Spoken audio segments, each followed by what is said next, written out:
Hello guys, आज हम ये थियरी करने जा रहे हैं बिकॉज ये थियरी बहुत इंपॉर्टेंट है, हर एक क्वेश्चन पेपर में पूछा गया है। तो हम स्टार्ट करते हैं, काफी इजी है। Financial accounting and management accounting. तो डेफिनेशन आप लोग पढ़ लीजिए, पर मैं सिर्फ हिंदी में एक्सप्लेन करूंगी। तो जैसे financial accounting is a system that record past data. Okay, ये सबसे पहले आप ये चीज समझिए कि फाइनेंशियल अकाउंटिंग हम करते हैं सिर्फ कंपनी के बाहर वाले लोगों के लिए बनाते हैं रिपोर्ट यहाँ पे। जैसे कि बैंक के लिए हो गया या इन्वेस्टर के लिए हो गया, सो दैट उनके लिए इजी हो जाए कंपनी में इन्वेस्ट करना पैसे, क्योंकि उनके लिए भी तो प्रूफ चाहिए ना कि कंपनी प्रॉफिट में है या लॉस में है, तभी उनको ट्रस्ट होगा कि हाँ वो कंपनी में पैसे इन्वेस्ट करे। एंड इन मैनेजमेंट अकाउंटिंग तो यहाँ हम रिपोर्ट तैयार करते हैं बिकॉज सिर्फ कंपनी के अंदर वाले लोगों के लिए, बॉस के लिए हो गया या फिर मैनेजर के लिए हो गया। इसमें हम फ्यूचर की प्लानिंग करते हैं, बजट एनालाइजिंग करते हैं एंड कॉस्ट एनालाइज करते हैं। ओके, सो दैट हम कंपनी का जो परफॉर्मेंस है वो इम्प्रूव कर सके। इसलिए तो फाइनेंशियल अकाउंटिंग में क्या होता है, पास्ट डेटा रिकॉर्ड होते हैं, इसके लिए फॉर एक्सटर्नल पार्टी, और मैनेजमेंट अकाउंटिंग में फॉर इंटरनल पार्टी, बॉस के लिए हो गया ऐसा। और फाइनेंशियल अकाउंटिंग में एक्सटर्नल पार्टीज कौन कौन हो गए, गवर्नमेंट हो गया, बैंक हो गया, इन्वेस्टर हो गया। सेकेंड जो है, फाइनेंशियल अकाउंटिंग में सिर्फ क्वालिटेटिव कॉन्सेप्ट नहीं रिकॉर्ड होते हैं, इसमें सिर्फ क्वांटिटेटिव कॉन्सेप्ट रिकॉर्ड होते हैं। एंड मैनेजमेंट अकाउंटिंग में qualitative and quantitative both data record होते हैं। अधिक क्वालिटेटिव डेटा वो होते हैं जो नॉन नंबर वाले होते हैं, जैसे कि कस्टमर कोई हैप्पी हो या फिर कोई एम्प्लॉय डिमोटिवेट फील कर रहा हो, तो ये सब हम नहीं रिकॉर्ड कर सकते, तो हम उसे क्वालिटेटिव डेटा कहते हैं। ओके, तो ये फाइनेंशियल अकाउंटिंग में हम सिंपल सी बात है, क्वालिटेटिव डेटा क्यों इंक्लूड करेंगे। फाइनेंशियल अकाउंटिंग नाम से ही पता चलेगा कि हम फाइनेंशियल डेटा रिकॉर्ड करेंगे, इसमें ओनली नंबर जो डेटा होंगे नंबर वाले वो रिकॉर्ड करेंगे। बट इन मैनेजमेंट अकाउंटिंग यहाँ हम कोई कस्टमर का फीडबैक हो या फिर कोई एम्प्लॉयमेंट का कोई सजेशन हो, वो भी रिकॉर्ड किया जाता है, सो दैट आगे उनको हेल्प मिल सके फ्यूचर की प्लानिंग करने के लिए। एग्जाम्पल जैसे कि वैसे एक वर्कर ने कहा कि मशीन जो है आउटडेटेड है। ओके, तो फिर कंपनी क्या करेगी, ये फीडबैक लेगी और for sure in future next 3 month में वो न्यू मशीन बाय करने का सोचेगी। तो यहाँ पे बहुत नॉन नंबरिकल डेटा भी यहाँ पे इंक्लूड होते हैं मैनेजमेंट अकाउंटिंग में, ताकि उन्हें हेल्प हो बॉस को आगे इन फ्यूचर में। Financial accounting based on past data and management accounting based on future data.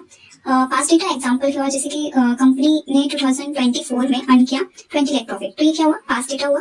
And जो मैनेजमेंट अकाउंटिंग है वो based on future data. Example क्या हुआ कि वो 2027 में प्लान कर रही है टू इंक्रीज प्रॉफिट या सेल्स जो भी हो। ओके, एंड नेक्स्ट यहाँ जो है फाइनेंशियल अकाउंटिंग किसके लिए यूज होता है, for external party, and management accounting use होता है for internal party. External party जो है लाइक इन्वेस्टर हो गया, फिर क्योंकि इन्वेस्टर के लिए ये रिपोर्ट काफी इंपॉर्टेंट है क्योंकि वो कंपनी में इन्वेस्ट करने जा रहा है। और बैंक के लिए कैसे इंपॉर्टेंट, बैंक भी एक एक्सटर्नल पार्टी हो, बैंक के लिए कैसे इंपॉर्टेंट है क्योंकि बैंक अगर कोई कंपनी को लोन चाहिए तो बैंक भी तो फाइनेंशियल अकाउंटिंग देखेगी ना कंपनी के, कि वो लॉस में या प्रॉफिट में लोन देने से पहले, इसलिए। ओके, एंड मैनेजमेंट अकाउंटिंग में इंटरनल पार्टी जैसे कि हो गए सीईओ कंपनी का, या फिर बॉस हो गया, ऑनर हो गया या मैनेजर हो गया, to take a big decision, या फिर हायर करना हो गया किसी को कोई बड़े डिसीजन के लिए, मैनेजमेंट अकाउंटिंग यूज करते हैं। And next focus on whole organisation, and management accounting focus on segment of organisation.